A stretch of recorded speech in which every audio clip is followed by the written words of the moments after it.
মোৰ ঘৰ আমগুৰি পঞ্চায়তত মই এইবাৰ ৮ নং চিচিবগড় সমষ্টিৰ পৰা জিলা পৰিষদৰ কাৰণে কংগ্ৰেছ দলৰ পৰা মই বি ফৰ্ম পাইছিলোঁ যোৱা ৭ তাৰিখৰ ৰাতিত মোক ভাস্কৰ দুৱৰা আমাৰ জিলা সভাপতি নিজে ঘৰত আহি মোক মা দেউতা সাক্ষাতত দিছিলে আৰু PSC কমিটিত অলৰেডি মোৰ 100% টিকট মানে গোটেইখিনি মোক ছাপোৰ্ট কৰিছিলে সমৰ্থন কৰিছিলে আৰু সমৰ্থন কৰাৰ পাছতে যেতিয়া মোক তেওঁ বি ফৰ্মটো ঘৰত আহি দিলে তাৰপাছতে তাৰ আগতে তেখেতে মোক 2 লাখ টকাত চুক্তি কৰিছিলে 2 লাখ টকা তই দিব লাগিব তেওঁ যিদিনাখন দিল্লী গৈছিলে মিটিঙৰ কাৰণে 4 তাৰিখৰ মিটিঙৰ কাৰণে সেইদিনাখন ৰাতিতে মোক তেওঁ এটা স্কেনাৰ দিছিলে পৰশুৰাম বুলি কৈ সেই স্কেনাৰত মই নেক্সট দিনাখন 50,000 টকা ভৰাইছিলোঁ আৰু যোৱা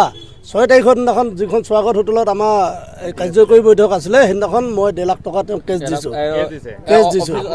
আৰু সেইটো প্ৰায় 3 এটা দিব মানে 3 লাখ টকা দিলে হেৰি মানে টিকটটো দিব সেই তেনেকুৱা লেনদেন এতিয়া কিয় কাৰণে বঞ্চিত কৰিব বিচাৰিছে নাজানো মোক তেওঁ টিকটটো দিলে দিয়াৰ পাছত প্ৰায় 2-3 দিন তেখেতে মোৰ পৰা টিকটটো কাঢ়ি ল'বলৈ ঘূৰিছিলে আৰু পাছত গম পাইছোঁ তেওঁ এটা বৃহৎ লেনদেন প্ৰায় 15-20 লাখৰ লেনদেন নতুনকৈ অহা ল'ৰাজন এই আচু ল'ৰাজনৰ লগত কৰিছে কৰি মেলি আজি যোৱা ৰাতি তেওঁ প্ৰায় 8টা-8:30 বজাত সেই ল'ৰাজনক নতুনকৈ এখন বি ফৰ্ম তেওঁ ঘৰৰ পৰা ইছ্যু কৰি দিছে যোৱাকালি মই নমিছে যে এওঁ চাপোতা এওঁ হাতত মোক বুজিলে ইমান টকা দিম বুলি অফাৰ কৰিছিলে এখেতৰ পৰা সুধিলক মই জনামতে মানে গোটেই বিষয়টোত আমাৰ কংগ্ৰেছ আমাৰ দলত মানে পইচা পাতি লেনদেন হোৱাটো খাটাং মই এজন মানে কি মণ্ডল কংগ্ৰেছৰ মানে জেনেৰেল ছেক্ৰেটাৰী আৰু মই আমাৰ পঞ্চায়ত পৰ্যায়ৰ পৰা জিলাৰ মানে আমাৰ আঞ্চলিক পঞ্চায়তৰ সদস্যৰ লগতো মানে ব্লক কংগ্ৰেছে পইচা লেনদেন কৰিছে আমি অনুমান কৰিছোঁ আৰু এতিয়া জিলা পৰিষদৰ সংক্ৰান্তত যোৱাকালি মোকে জনাইছে তেওঁলোকে কিন্তু কিমান টকা লেনদেন হৈছে নাজানো কিন্তু স্পষ্ট কথা যে পইচা পাতি তাতে লেনদেন কৰি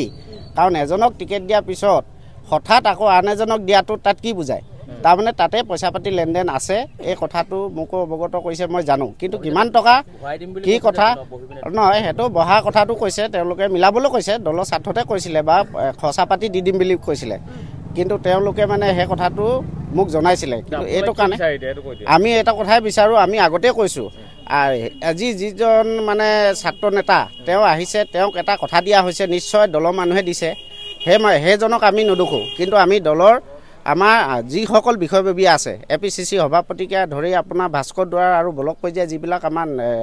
নেতা আছে তেওঁলোকে নিশ্চয় গণ্ডগোল কৰিছে তৃণমূল পৰ্যায়ত আমি দল সংগঠনটো কৰি আছোঁ দলটো কৰি আছোঁ আমাৰ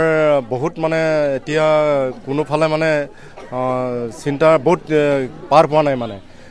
আমিতো তৃণমূল পৰ্যায়ত আমি যুঁজ কৰি আছোঁ দলৰ কাৰণে দলৰ স্বাৰ্থত আমি কাম কৰি আছোঁ আমিহে জানো আমি কিমান কষ্ট কৰি আছোঁ কংগ্ৰেছ দলটো আমি কেনেকৈ জীয়াই ৰাখিব পাৰোঁ কিন্তু ওপৰৰ যিবিলাক সেইবিলাক খেলটো আমি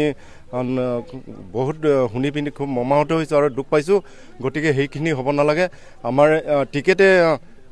কেতিয়াও তৃণমূল এই ৰাইজৰ পৰা ভোটাৰ্ছৰ পৰা কেতিয়াও হেৰি কৰিব নোৱাৰে সুবিধা আদায় কৰিব নোৱাৰে ভোটটো আদায় কৰিব নোৱাৰে গতিকে টিকেটে আমি ভাবোঁ টিকেটটো দিলেও কেণ্ডিডেটে সেইজনে ওলাই আহিব বুলি আমি নাভাবোঁ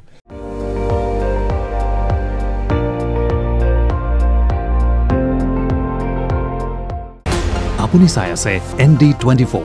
সৰ্বশ্ৰেষ্ঠ নহয় সৰ্বোত্তমৰ দৌৰ